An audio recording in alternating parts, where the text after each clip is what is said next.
स्वागत है आपका हमारे YouTube चैनल एक्सेलेंट शिक्षा पर। आज हम आपको लेकर के चलते हैं क्लास 12 की केमिस्ट्री की ओर। और क्लास 12 की केमिस्ट्री में हमारा जो चैप्टर चल रहा था डी ब्लॉक के तत्व चल रहा था।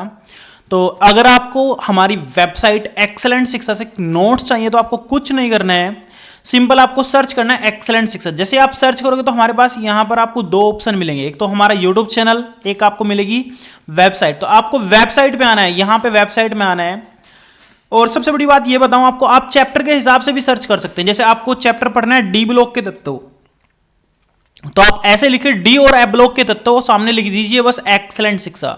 तो हमारी वेबसाइट आपको पहले या दूसरे नंबर पर मिल जाएगी। जैसे पहले नंबर पर तो यहाँ पर एआई आ रहा है, दूसरे नंबर पर कोई और एनसीईआरटी की वेबसाइट आ रही है, तीसरे नंबर पर हमारी यहाँ पर आपको वेबसाइट मिल जाएगी। ठीक है, आप यहाँ से आराम से बहुत अच्छे नोट्स प्राप्त कर सकते हैं। तो आप कैसे करेंगे, यहाँ पर क्लिक करेंगे तो हमारी इसमें आ जाएंगे, आप किस में, पूरी की पूरी बुक में आ जाएंगे केमिस्ट्री की। यहाँ पर सब चैप्टर आपको लिस्ट कर रखे हैं, आपको जो चैप्टर चाहिए वो यहाँ से देख सकते हैं। कैटेगरी में भी आपको सब चैप्टर यहाँ पर आसानी से मिल जाएंगे। ठीक है, जैसे आपको यहाँ पर डी ब्लॉक के तत्व चाहिए तो आप डी ब्लॉक के तत्व यहाँ पर क्लिक करके आ जाएंगे यहाँ पर। ठीक है, तो यहाँ पर सब पार्ट आपको मिल जाएंगे। मैंने दो पार्ट आपको बहुत अच्छे से पढ़ा रखे हैं, आज हम तीसरे पार्ट की ओर चल रहे हैं। तो आपको क्या करना है, तीसरे पार्ट के नोट्स यहाँ से ले लेने हैं। अगर आपको नोट्स चाहिए तो नोट्स आप यहाँ से देख लेंगे और इनको कॉपी करके और राइट कर लेंगे। ठीक है, क्योंकि मैं सब हेडिंग को बहुत अच्छे से आपको समझा रहा हूँ और ये आपके बोर्ड के लिए बहुत ज़्यादा इंपॉर्टेंट भी है। साथ में आप लोगों को एक एक एग्जाम्पल भी दे रहा हूँ। ठीक है, तो चलते हैं। तो मैं पहले स्क्रीन को यहाँ पर बड़ा कर लेता हूँ ताकि आप लोगों को सब कुछ अच्छे से दिखे, और ये चैप्टर आप लोगों के लिए बहुत ज़्यादा इंपॉर्टेंट है। ठीक है, तो यहाँ पर मैंने आपको ये ओपन करके दिखा दिया है। अभी चलते हैं, हेडिंग को समझने की कोशिश करेंगे। ठीक है, तो यहाँ पर हमारे पास है भाई 5 हेडिंग। संक्रमण तत्वों में रंगीन आयनों का बनना। तो सबसे पहले मैं आपको बता दूं कि कौन कौन सी हेडिंग इसमें इंपॉर्टेंट है। देखो, 2 नंबर में क्वेश्चन आपका ये आया है और ये बहुत बार आपका पेपर में आता रहता है। संक्रमण तत्व रंगीन क्यों होते हैं, रंगीन वो आयन क्यों बनाते हैं। ठीक है, आगे चलते हैं। संकुल यौगिकों का बनना और लिगेंड, ये भी आपका 2 नंबर में आया है और एक एक नंबर में यहां से क्वेश्चन बनता रहता है। ठीक है, संक्रमण यौगिकों में उत्प्रेरकीय गुण, ये भी बहुत इंपॉर्टेंट है, लेकिन ये पेपर में बहुत कम आया है, लेकिन आने की चांस है। ठीक है, आगे चलते हैं। संक्रमण यौगिकों में अंतरकाशी यौगिकों का बनना, ये इंपॉर्टेंट है। 2 नंबर में क्वेश्चन इसका आया है, कभी कभी ये 4 नंबर में या 3 नंबर में भी पूछा गया है, कभी कभी इसके पार्ट्स बना करके इसको उस क्वेश्चन को पूछा गया। ठीक है, संक्रमण यौगिकों में मिश्र धातु का बनना, ये भी आपका 1 नंबर में ऑप्शनल में क्वेश्चन आया है। जैसे पूछ लेते हैं कि जो आपका कांसा होता है, कांसे का पदक होता है, उसमें कौन कौन सी धातु का मिश्रण होता है, वो यहां पर आपका क्वेश्चन बहुत बार रिपीट हुआ है। तो चलते हैं। इन सब हेडिंग को मैं ये मानकर चलता हूं कि अगर आप ये हेडिंग याद कर लेते हैं तो आपका 2 से लेकर के 3 नंबर आपका परफेक्टली आपके माइंड सेट में सेट हो जाएगा, आपके पेपर में ऐड हो जाएगा, आप उसको बोर्ड में आराम से प्राप्त कर सकते हैं। ठीक है, कर सकते हैं। चलते हैं। तो यहां पर हमारे पास आती है पहली हेडिंग, संक्रमण तत्वों में रंगीन आयनों का बनना। रंगीन आयन क्यों बनते हैं, आपके दिमाग में ये क्वेश्चन आना चाहिए भाई, रंगीन आयन क्यों बनते हैं, संक्रमण तत्व होते क्या हैं। तो सबसे पहले तो आपको संक्रमण तत्वों का पता होना चाहिए। संक्रमण तत्व क्या होते हैं, संक्रमण तत्व क्या होते हैं, तो आपको पता होना चाहिए कि संक्रमण तत्व भाई आपके क्या होते हैं। तो आप कैसे पता करेंगे, देखो, सबसे पहली चीज तो आपको पता होनी चाहिए कि डी ब्लॉक के तत्व क्या है। ठीक है, मैंने पिछले पार्ट में पढ़ा है, संक्रमण तत्व भी पिछले पार्ट में पढ़ा है, आपको वहां से ये क्या कर लेना है, एक बार वीडियो देख करके याद कर लेना है। ठीक है, तो ज्यादा टाइम ना मतलब वेस्ट होते हुए मैं बता देता हूं आपको। संक्रमण तत्व में रंगीन आयनों का बनना, देखो, रंगीन आयन हमेशा 2 कारणों से इनमें बनता है। तो पहला जो कारण है वो है डी संक्रमण, डी संक्रमण। ठीक है, संक्रमण। और दूसरा है भाई साहब जी आवेश स्थानांतरण, आवेश स्थानांतरण स्पेक्ट्रम। ठीक है, मैं यहां पर लिख देता हूं आवेश स्थानांतरण। ठीक है, स्पेक्ट्रा बोलते हैं इसको, स्पेक्ट्रा, स्पेक्ट्रा। ठीक है, स्पेक्ट्रा। ठीक है, आप इसको ध्यान से समझने की कोशिश कीजिए। इसमें डी संक्रमण के ऊपर भी बहुत बार पेपर में क्वेश्चन आया और आवेश स्थानांतरण स्पेक्ट्रम के ऊपर भी क्वेश्चन आए हैं। कैसे क्वेश्चन आए हैं मैं आपको यहां पर एक एक करके दोनों को बता देता हूं। तो पहले हम बात करेंगे डी संक्रमण की। तो मैं यहां पर एक हेडिंग डाल लेता हूं। हेडिंग क्या, बस मैं यहीं से आपको एक्सप्लेन करना शुरू करता हूं। देखो, डी संक्रमण का मतलब होता है कि मान लो आपके पास कोई एक तत्व है डी ब्लॉक का। ठीक है, उसने क्या किया, किसी दूसरे उदासीन लिगेंड के साथ में, कोई भी आपका उदासीन लिगेंड जैसे आपका H2 है, इसके साथ में क्या किया है, अभिक्रिया की है, मतलब इन दोनों से मिलकर के कोई यौगिक बनने की प्रक्रिया हुई है। तो क्या होगा, डी जो डी संक्रमण तत्व है आपका, इसके अंदर इलेक्ट्रॉन कुछ ना कुछ कम होंगे, डी ब्लॉक के तत्वों में, डी ब्लॉक में, डी उपकोष में क्या होंगे, कुछ ना कुछ कम होंगे। जैसे H2O के साथ में अभिक्रिया करेगा तो ये टूट जाएगा, दो पोर्शन बन जाएंगे। मान लो आपका 3D था, ठीक है, ये आपका इधर चले जाएगा DX2Y2। आपको ज्यादा ये नहीं समझ में आएगा तो कोई दिक्कत नहीं, आप एक बार ध्यान से देखने की कोशिश कीजिए, ठीक है। एक आपका हो जाएगा DZ2, ठीक है। और दूसरा पोर्शन किसकी वजह से, इस उदासीन लिगेंड की वजह से क्या हो जाएगा, टूट जाएगा। ऊर्जा इसकी अलग अलग बट जाएगी। तो इधर इसकी ऊर्जा क्या हो जाएगी भाई, बट जाएगी। इधर आपकी दो पोर्शन में बटेगी, इधर आपकी कितने में बटेगी भाई, तीन पोर्शन में। इधर आपका क्या बचेगा, DXY, DYZ, DZX, ठीक है। और ये आपका T2G। मानकर चलिए कि यहां पर कोई भी छोटी सी ऊर्जा क्या हुई है, कम हुई है या ज्यादा हुई है। तो इस केस में आपका क्या होगा, जो इलेक्ट्रॉन का ऊर्जा स्तर होगा वो कम हो जाएगा। क्या हो जाएगा भाई, कम हो जाएगा। इलेक्ट्रॉन इसमें आ जाएगा। तो इलेक्ट्रॉन जब यहां कम लेवल में आएगा तो जब इससे ऊपर जाएगा तो इस दृश्य क्षेत्र में प्रकाश के कारण हो जाएगा, वो क्या हो जाएगा, वो दृश्य प्रकाश में क्या होगा, प्रकाश के कारण चमकता हुआ प्रतीत होगा, रंगीन आयन बनाएगा, एक रंग प्रदर्शित करेगा। क्या करेगा, रंग प्रदर्शित करेगा। तो डी संक्रमण के कारण, इस प्रकाश के कारण ये इलेक्ट्रॉन आपको दृश्य मतलब दिखाई देगा। तो इस वजह से हम क्या बोलते हैं, डी संक्रमण के कारण तत्व रंगीन होते हैं। अब मैं एक बार थोड़ा सा इसके बारे में एक एग्जांपल देता हूं ताकि आपको समझ में आ जाए कि कैसे डी संक्रमण के कारण ये रंगीन होते हैं, ठीक है। इसका आपका बहुत अच्छा एग्जांपल आपको मिल जाएगा। जैसे मैं एक एग्जांपल देता हूं आपको, Cu पॉजिटिव। देखो Cu पॉजिटिव। अब आपको पता होना चाहिए कॉपर का कितना इलेक्ट्रॉनिक विन्यास होता है, कॉपर का कितना इलेक्ट्रॉनिक विन्यास होता है। तो अगर मैं बात करूं Cu पॉजिटिव, ये आपका एक रंगहीन होगा। क्या होगा, रंगहीन। क्योंकि देखो Cu पॉजिटिव, अगर मैं बात करूं Cu पॉजिटिव में जो D उपकोष हैं उसके 10 के 10 पूरे कंप्लीट होते हैं। तो इसलिए क्या होता है, ये रंगहीन होता है।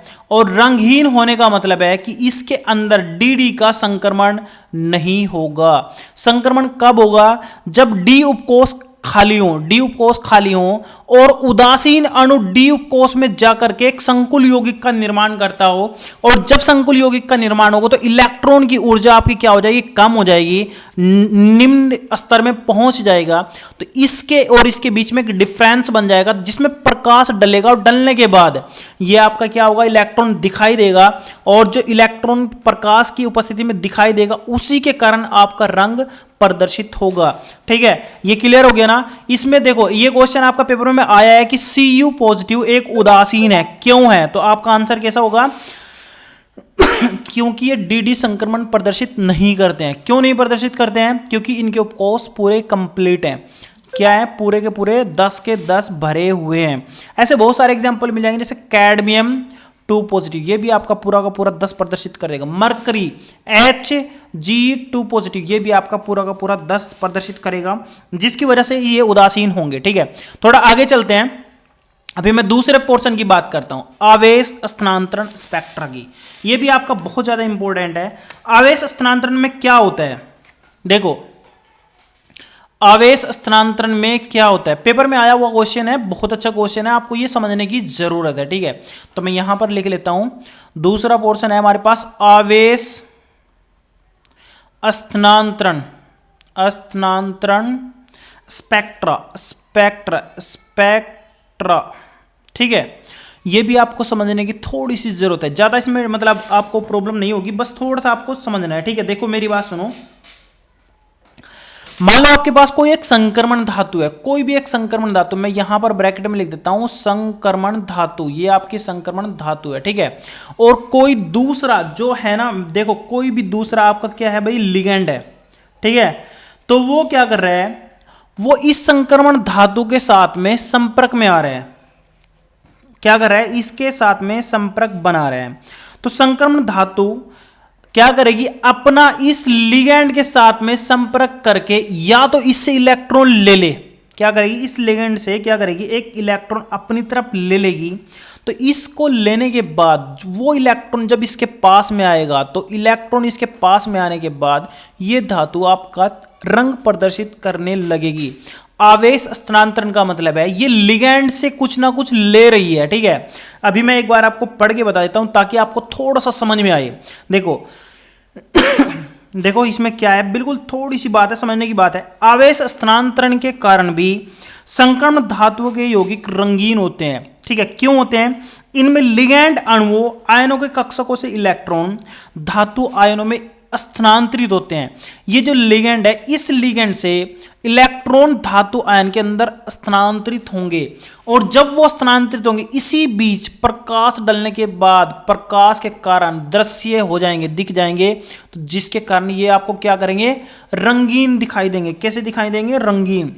अभी यहां पर मान लो, अभी मैं बात करूं, अभी मैंने ऊपर बताया कि Cu पॉजिटिव आपका क्या होता है, उदासीन होता है। यहीं पर देखो मैंने आपको क्या बताया भाई, Cu पॉजिटिव आपको रंगीन होता है, सॉरी इसका कोई रंग नहीं होता है। क्यों नहीं होता है, क्योंकि इसके अंदर पूरे D10 उपकोष हैं। लेकिन यहां पर एक क्वेश्चन बन जाएगा कि Cu पॉजिटिव भी आपका रंग प्रदर्शित करेगा। कैसे ये आपका लिगैंड से इलेक्ट्रॉन ले लेगा, और जब ये इलेक्ट्रॉन लेगा ना, तो इसके अंदर इलेक्ट्रॉन आने के बाद दृश्य क्षेत्र में ये दिखाई देगा, इलेक्ट्रॉन चमकेगा, चमकने के बाद ये आपका रंग प्रदर्शित करेगा। तो आपका आंसर यहां पर याद रखना कि कैसे यहां पर Cu पॉजिटिव आवेश स्थानांतरण के कारण रंग प्रदर्शित करते हैं। Cu पॉजिटिव आवेश स्थानांतरण के कारण क्या करता है भाई, रंग प्रदर्शित करता है। क्लियर। थोड़ा आगे चलते हैं, अगली हेडिंग की तरफ देखते हैं। अभी अगली हेडिंग है हमारे पास संकुल यौगिकों का बनना। ये भी बहुत इंपॉर्टेंट हेडिंग है। एक बार मैं फिर से आपको बता दूं कि आपको डी संक्रमण और आवेश स्थानांतरण बहुत अच्छे से याद करना है, क्योंकि 2 नंबर में पेपर में आया है। दोनों का लॉजिक सेम है। इलेक्ट्रॉन जब भी दृश्य क्षेत्र में आएगा, प्रकाश के बीच में आएगा, दिखाई देगा, तभी आपका रंग प्रदर्शित होगा। डी में क्या होगा, इलेक्ट्रॉन डी कक्षक से नीचे से ऊपर की ओर जाएगा। आवेश स्थानांतरण में क्या होगा, इलेक्ट्रॉन लिगेंड से धातु की तरफ जाएगा। दोनों का सिंपल रोल है, और आपका एकदम से ये आपके समझ में भी आ जाएगा, और प्रकाश में दिखने की वजह से रंगीन होता है, ठीक है। तो अब बात करते हैं संकुल यौगिकों का बनना। संकुल यौगिकों का बनना, देखो यौगिक कैसे बनेगा। एक आपका कोई संकुल धातु होगी, संक्रमण धातु होगी, ठीक है। सॉरी, एक तुम्हारे पास संक्रमण धातु होगी, मतलब कोई भी डी ब्लॉक की धातु होगी, और एक हमारे पास उसके साथ में क्या होगा भाई, लिगेंड होगा। कोई भी हो, आपका उदासीन हो, H2O हो या Cl हो, या बहुत सारे लिगेंड होंगे, तो इसके साथ में क्या करेंगे, संपर्क में आएंगे और दोनों मिलकर के एक यौगिक का निर्माण करेंगे। उस यौगिक को हम क्या बोलते हैं भाई, उसको यौगिक को बोलेंगे हम संकुल यौगिक। क्या बोलेंगे, संकुल यौगिक। तो एक बार मैं परिभाषा आपको पढ़ करके बता देता हूं, थोड़ा सा आपके माइंड सेट में बैठ जाएगा। संक्रमण तत्व अनेक जटिल यौगिकों का निर्माण करते हैं। बहुत सारे जटिल यौगिक ये बना सकते हैं, लेकिन उसके बाद बता रहा हूं, इन यौगिकों में संक्रमण धातु आयन उन ऋण आयन अथवा उदासीन अणुओं के साथ संयोग करते हैं जिनमें इलेक्ट्रॉन के एकाकी युग्म उपस्थित होते हैं। इन सब में एकाकी युग्म उपस्थिति मिलेगा आपको, ठीक है। तो जब भी ये इसके साथ में संपर्क में आएंगे, तो उसके बाद ये जुड़ने के बाद आपके क्या बनाते हैं भाई साहब जी, ये आपके संक्रमण धातु के साथ में मिलकर के संकुल यौगिक बनाते हैं। क्या बनाते हैं, संकुल यौगिक। ये बहुत बढ़िया क्वेश्चन भी आएगा आपका। और लिगेंड की परिभाषा भी आपसे पूछी जाएगी कि लिगेंड क्या होते हैं, ये भी आपको पूछे जाएंगे। तो ये बताऊं आपको, ये केंद्रीय धातु से जुड़ने वाले ऋण आयन, उदासीन, धनात्मक, ये सब के सब जो धातु से जुड़ने वाले हैं, ठीक है, जो आपका या तो प्लस का धनायन होगा, या फिर ऋणायन होगा, या फिर आपका कैसा हो सकता है भाई, उदासीन होगा। ये सब जो भी इस धातु से जुड़ेंगे, ये सब आपके जुड़ने वाले तत्व, ये सब के सब आपके लिगेंड होंगे। क्या होंगे, लिगेंड होंगे, ठीक है। आगे चलते हैं, इनकी प्रकृति के बारे में बात बता दूं आपको। ध्यान रखना, जो भी ये धातु होगी, इस धातु का आकार छोटा होगा, ठीक है। हमेशा क्या होगा, छोटा, ये छोटी चीज को हैंडल करेगा। बड़ा होगा तो ज्यादा बड़े मतलब क्लोरीन या फिर ये जल हाइड्रोक्सी, बहुत सारे जो भी आपके धनायन ऋणायन बड़ा होगा तो बड़े वालों को हैंडल करेगा, ठीक है। धातु आयनों का उच्च नाभिकीय आवेश होता है, देखो इसका उच्च नाभिकीय आवेश, जितना इस पे प्लस का आवेश ज्यादा होगा उतना ये इसको क्या करेगा, अट्रैक्ट ज्यादा करेगा, ठीक है। अब ये किसको, अगर प्लस का ज्यादा है तो माइनस वाले को अट्रैक्ट करेगा, और अगर माइनस ज्यादा है तो प्लस वाले को अट्रैक्ट करेगा, ये तो आपको पता ही। उदासीन भी इसके साथ में संकुल यौगिक बनाते हैं, ठीक है। आगे चलते हैं, और याद रखना लिगेंड द्वारा प्रदान किए गए इलेक्ट्रॉन के एकाकी युग्म को ग्रहण करने के लिए उपयुक्त ऊर्जा डी कक्षकों से प्राप्त होती है, डी कक्षकों से प्राप्त होती है। जो भी इनसे एकाकी इलेक्ट्रॉन लोन पेयर आपको प्राप्त होगा वो कहां से प्राप्त होगा भाई, वो आपको डी कक्षक से प्राप्त होगा। चलो एक अच्छा सा इसका एग्जाम्पल देख लेते हैं, ठीक है। एग्जाम्पल देख लेते हैं, मान लो हमारे पास क्या है, CO3 है, CO3 प्लस 6NH3, देखता हूं आपसे पूछता हूं कि इससे क्या बनेगा।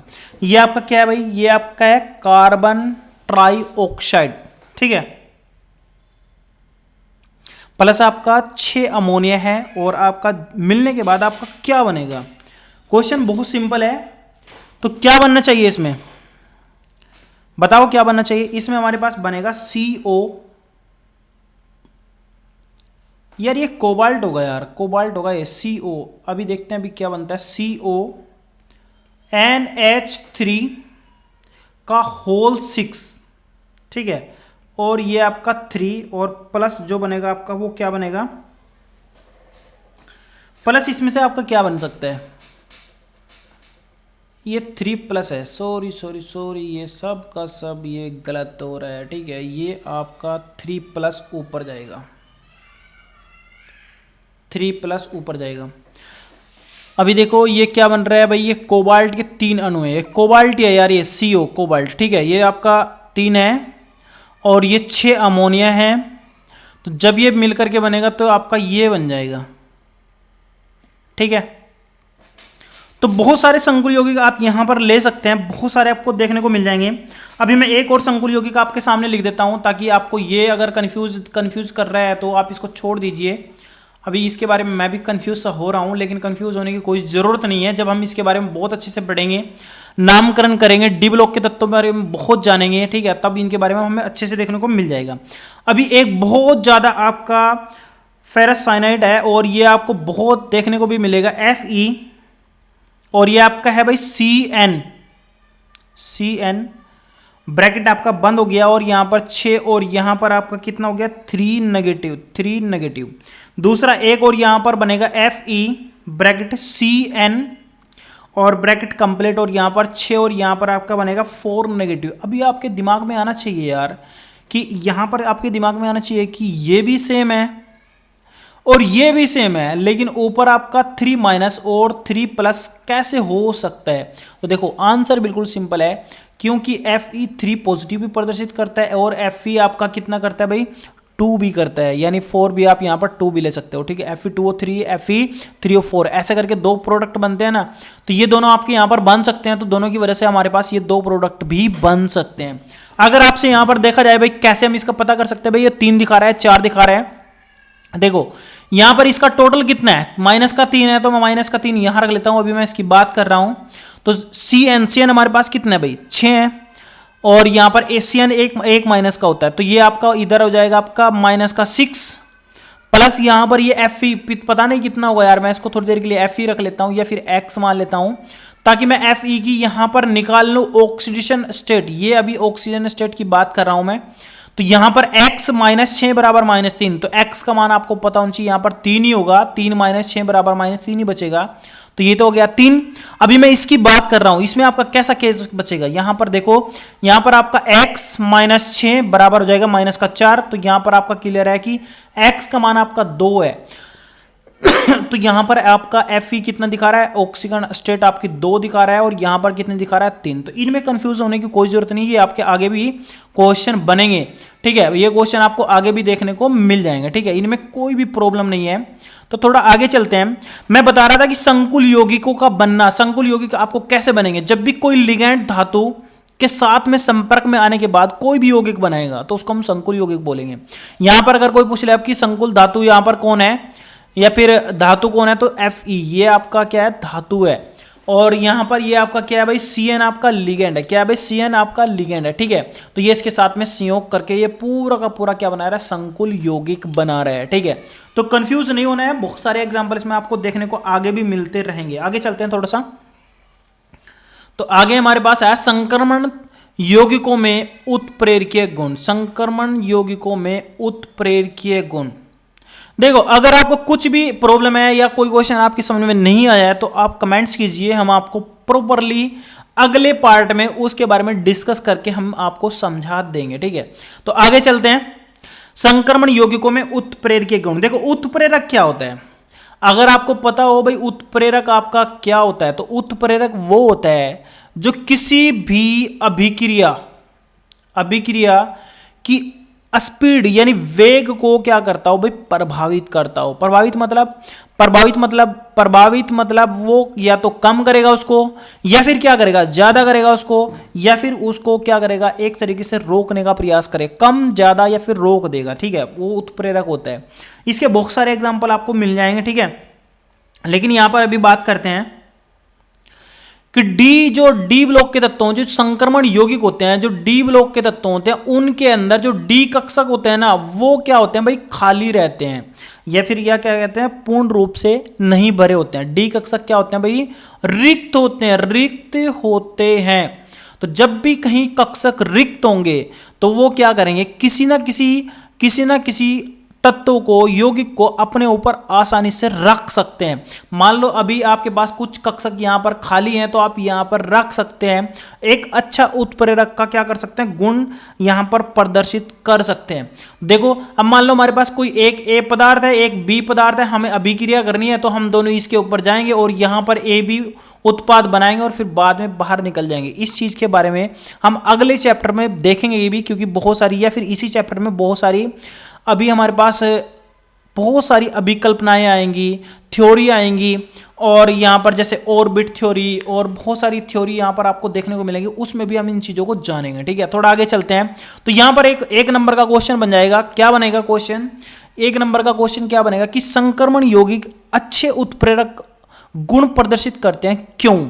तो आपका आंसर आएगा डी कक्षक रिक्त होने के कारण। जिनमें भी डी कक्षक रिक्त होंगे वो यौगिक क्या करेंगे, उत्प्रेरकीय गुण प्रदर्शित करेंगे। क्लियर? तो आपको बिल्कुल भी कंफ्यूज नहीं होना है। आगे चलते हैं। अभी यहां पर एक और बहुत अच्छा क्वेश्चन मैं बता रहा हूं आपको। एक उत्प्रेरक का नाम आया था जिगलरनाटा उत्प्रेरक। ये आपको पता होना चाहिए। मैं थोड़ा सा यहीं पर डिस्कस कर लेता हूं, इसको बता देता हूं आपको, ताकि आपके दिमाग में ये भी सेट हो जाए। एक क्वेश्चन आया था जिगलरनाटा उत्प्रेरक, तो इसके बारे में पता होना चाहिए आपको। चलो एक अभिक्रिया भी यार उत्प्रेरक के बारे में देख ही लेते हैं। देखो मेरी बात सुनो, अगर मैं हाइड्रोजन की अभिक्रिया करूं किसके साथ में, नाइट्रोजन की N2 के साथ में, तो ये अभिक्रिया आपकी क्या होगी, आपको पता होना चाहिए। अभिक्रिया आपकी क्या होगी, आपकी अमोनिया देगी NH3, क्या होगी, NH3 बनेगी। बैलेंस कर लेते हैं भाई, यहाँ पर 2 हाइड्रोजन है तो इधर भी 2 होना चाहिए, तो यहाँ पे मैं 2 से मल्टीप्लाई कर देता हूँ, क्योंकि 3 दूनी 6, तो यहाँ पर आपका कितना हो जाएगा, 3 हो जाएगा, और ये आपका सब कुछ बैलेंस हो जाएगा। लेकिन अमोनिया बनाने की इस प्रक्रिया में अगर हम सिंपल इस तरीके से अभिक्रिया कराएंगे तो बहुत कम प्रोडक्ट बनेगा, उत्पाद बहुत कम मात्रा में बनेगा। तो इसको ज्यादा बनाने के लिए हम यहां पर एक डी संक्रमण तत्व या फिर आपकी धातु ले लेते हैं Fe। जब भी हम इसकी Fe के साथ में अभिक्रिया करके इसको प्रोडक्ट बनाएंगे तो बहुत ज्यादा मात्रा में बनेगा। क्यों बनेगा? क्योंकि ये जो है ना Fe क्या कर रहा है, इसकी स्पीड बढ़ा रहा है, ये वेग को प्रभावित कर रहा है, ये क्या कर रहा है, उत्प्रेरकीय गुण यहां पर दिखा रहा है, और उत्प्रेरक होने के कारण ये ज्यादा उत्पाद बना देता है और अभिक्रिया को बहुत तेजी के साथ में आगे ले जाता है। ठीक है, तो उत्प्रेरक का काम भी यही है, या तो वो वेग को क्या करेगा, बढ़ाएगा, या फिर वेग को क्या करेगा, घटाएगा। तो क्लियर हो गया। तो ये अमोनिया बनाने की एक प्रक्रिया। यहां पर हम है ना एक दूसरा तत्व और भी यूज कर सकते हैं Fe के साथ में, मोलिब्डेनम MO। ठीक है, ये दोनों इसकी प्रक्रिया को ज्यादा तेजी के साथ में बढ़ा देते हैं, जिससे बहुत ज्यादा हेल्प मिलती है। अभी मैं बात कर रहा था जिगलरनाटा उत्प्रेरक की। किसकी बात कर रहा था? जिगलरनाटा उत्प्रेरक। ये भी आपका बढ़िया उत्प्रेरक है और इसका फॉर्मूला भी आपको कम से कम पता होना चाहिए, जिसका नाम होता है ट्राइटेनियम टेट्राक्लोराइड क्या होता है, ट्राइटेनियम टेट्राक्लोराइड, ठीक है, और टेट्रा एथिल एल्युमिनियम का मिश्रण क्या होता है भाई, मैं आपको बता देता हूँ, फॉर्मूले से बताता हूँ। ये बोला है ट्राइटेनियम, तो यहाँ ट्राइटेनियम मतलब TiCl4, ट्राइटेनियम टेट्राक्लोराइड, ठीक है। और दूसरा इसके साथ में क्या होगा भाई, ये होगा टेट्राक्लोराइड हो गया। उसके बाद हमारे पास दूसरा क्या होगा भाई, इसमें एथिल, क्या होगा, एथिल एल्युमिनियम। तो यहां पर एथिल का फॉर्मूला क्या होता है, C2H5, और एल्युमिनियम का हुआ मतलब एल्युमिनियम की वैलेंसी होती है 3, तो यहां पर 3 इधर आ जाएगा, और ये आपका पूरा का पूरा कंप्लीट इसका क्या हो जाता है, जिगलर नाटा का सूत्र हो जाता है। ये 1 नंबर में आपका क्वेश्चन बहुत बार पेपर में भी पूछा गया है, जिगलर नाटा का सूत्र लिखिए, या फिर ऑप्शन देगा आपको जिगलर नाटा का सूत्र इनमें से कौन सा है, ठीक है। बहुत सारे क्वेश्चन यहां पर बन सकते हैं भाई, ये क्या काम करता है, ठीक है।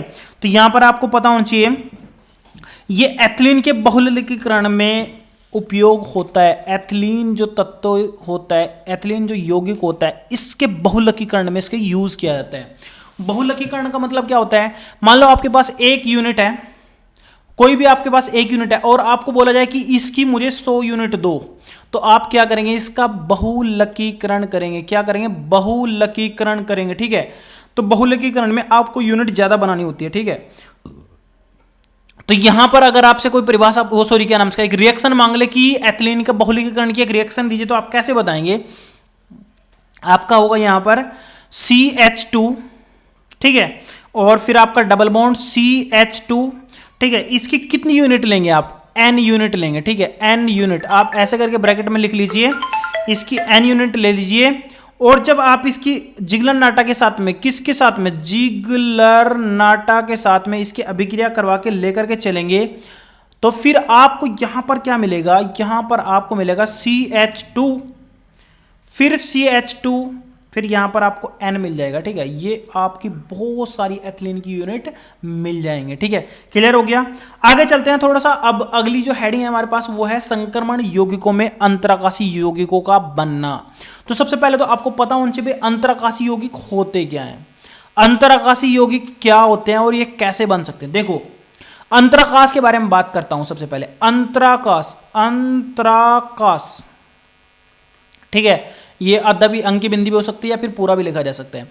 देखो, मान लो मेरे पास कोई डी ब्लॉक का तत्व है, कोई भी डी की धातु है, तो मान लो उसके जो कक्षक हैं वो डी में ऐसे हैं, ठीक है, बीच बीच में क्या है भाई, खाली है, रिक्त है, ठीक है, या फिर जगह है, या फिर कोई भी उसके अणु की बात कर रहा हूं तो इन अणुओं के बीच में क्या है, यहाँ पे खाली स्थान है। तो कुछ यौगिक ऐसे होंगे जो बहुत छोटे आकार के होंगे, वो क्या करेंगे, इस धातु के अणु के बीच में, इस धातु के अणु के बीच में यहां पर आकर के बैठ जाएंगे, ठीक है। इन अंतराकाश, इन खाली जगहों को क्या बोलते हैं, अंतराकाश बोलते हैं। इन अंतराकाश में आकर के यहां पर बैठ जाएंगे और एक मिश्रण का निर्माण कर लेंगे, तो उस यौगिक को हम क्या बोलते हैं, अंतराकाशी यौगिक बोलते हैं। क्या बोलते हैं उसको, अंतराकाशी यौगिक। क्लियर हो गया। अंतराकाशी यौगिक में, अंतराकाश में छोटे छोटे रिक्त स्थानों में कोई दूसरा तत्व बैठा दिया जाता है किसी धातु के, ठीक है। अभी बात करेंगे, एक बार मैं दिखा देता हूं पहले ये कैसे बनता है। देखो, इसके बारे में एक बार पढ़ करके बताता हूं आपको। संक्रमण धातुओं के क्रिस्टल में परमाणुओं के निकटतम रूप में व्यवस्थित होने पर इनके मध्य छोटे छोटे रिक्त स्थान शेष रह जाते हैं। क्या बोला कि इन परमाणुओं के मध्य में छोटे छोटे रिक्त स्थान बच जाते हैं, ठीक है। इन रिक्त स्थानों में इनको हम क्या बोलते हैं, अंतराकाश बोलते हैं। क्या बोलते हैं इनको, अंतराकाश बोलते हैं।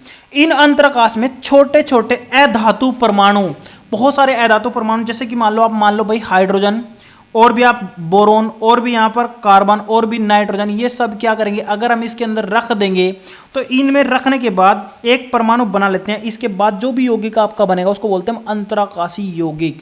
तो बहुत इजी है, समझ में आ गया होगा। ये भी आपका 2 नंबर में पेपर में पूछा गया है, तो आप बिल्कुल भी कंफ्यूज ना हो, आप इसको जरूर याद करके चलें, ठीक है। थोड़ा सा आगे चलते हैं। अंतराकाशी यौगिक भी आपके 2 प्रकार के होते हैं। अभी आपको बताता हूं, अंतराकाशी यौगिक भी आपके 2 प्रकार के होते हैं। अभी एक एक करके देख लेते हैं। नंबर 1 आपका होगा रस समीकरण मिति यौगिक। रस, ठीक है, समीकरण मिति, रस समीकरण मिति यौगिक। याद रखना, ये भी आपके कितने प्रकार के हो रहे हैं, दो, एक तो हो गया रस समीकरण मिति, और दूसरा मैं इधर लिख लेता हूं ताकि आपको दोनों समझा। दूसरा होगा ए रस, ए, ठीक है, रस समीकरण मिति यौगिक, ठीक है भाई, ध्यान रखना दोनों के बारे में।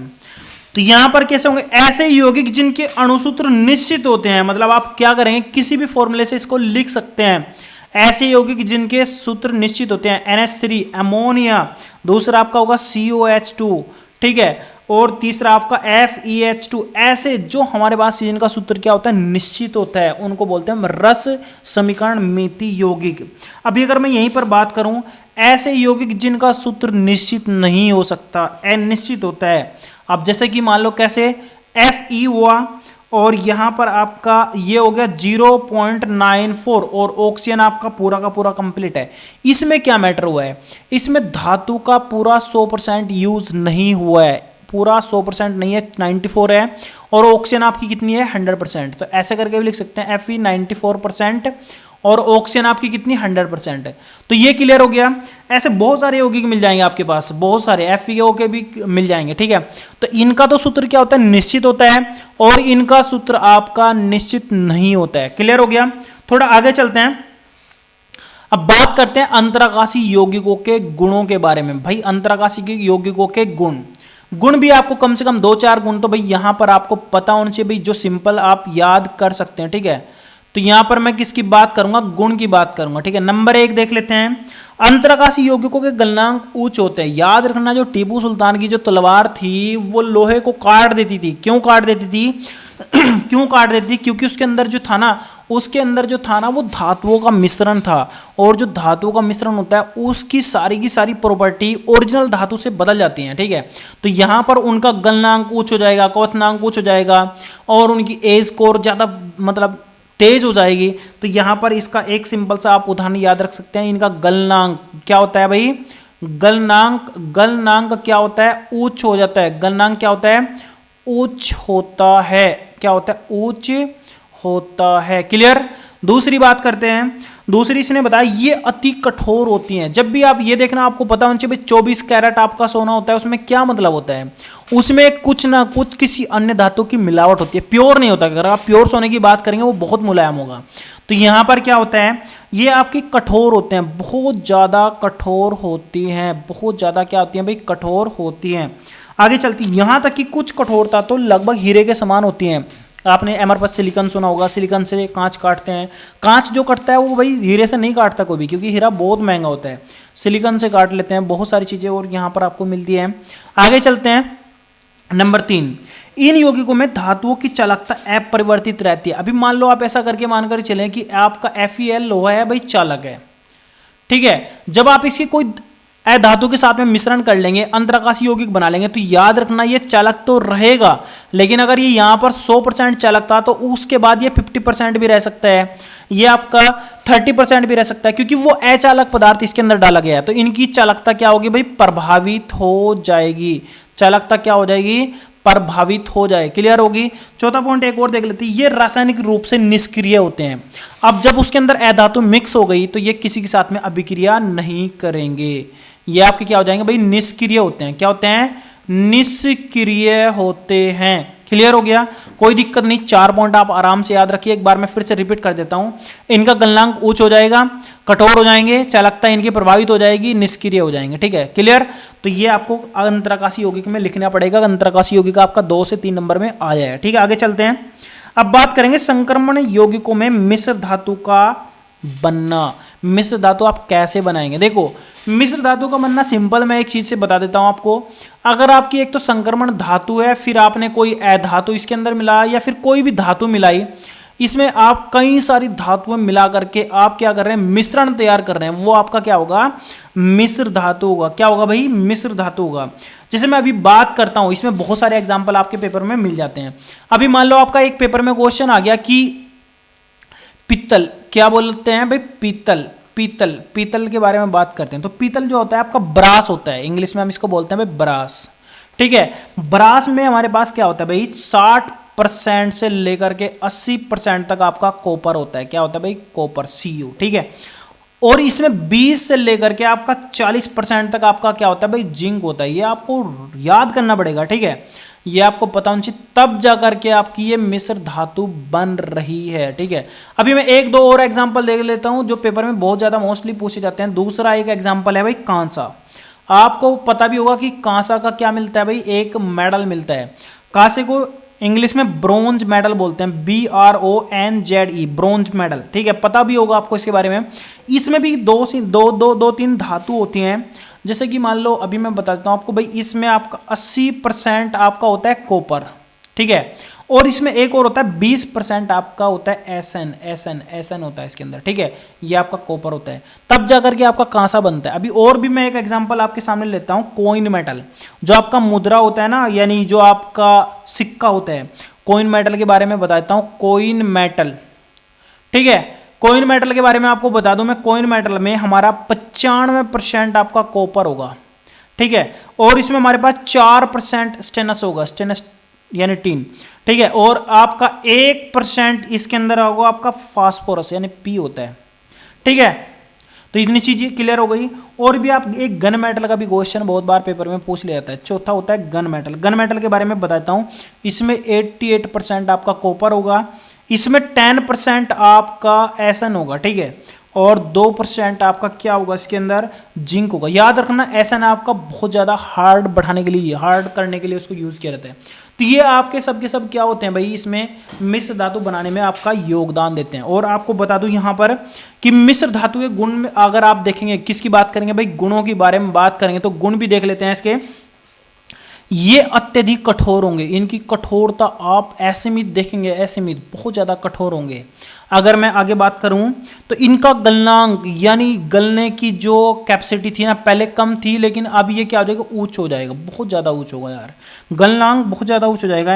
ये शुद्ध धातु की अपेक्षा अधिक प्रबल होंगे, प्रबलतम होंगे, प्रबलतम वही बस कठोर होंगे, मजबूत होंगे, ठीक है।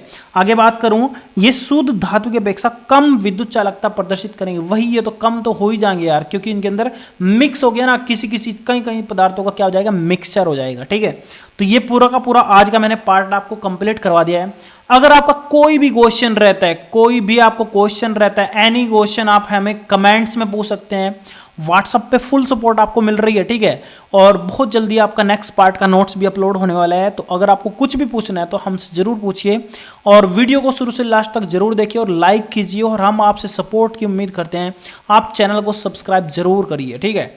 कोई भी क्वेश्चन रहेगा तो आप जरूर पूछिए, और लाइव क्लास भी हमारी चल रही है जूम पर, आप वहाँ पर क्लास भी ज्वाइन कर सकते हैं, ठीक है। तो आज के लिए इतना ही, फिर मिलेंगे किसी नेक्स्ट वीडियो में। और मैं फिर से बोलूँगा कि आप इस प्लेलिस्ट को किसको प्ले स्टोर, सॉरी क्या नाम उसका, इसमें चैनल में जाकर के इस प्लेलिस्ट को बुकमार्क जरूर कर लीजिए। ये आपके फ़ायदे की बहुत ज़्यादा इंपॉर्टेंट चीज़ रहेगी, क्योंकि हम जो भी अपलोड कर रहे हैं ना वो आपको यहाँ पर मिल जाएगा, आराम से आपको यहाँ पर देखने को मिल जाएगा, सब चीज़ें यहाँ पर आपको मिल जाएंगे, ठीक है। तो फिर मिलेंगे नेक्स्ट वीडियो में, थैंक यू।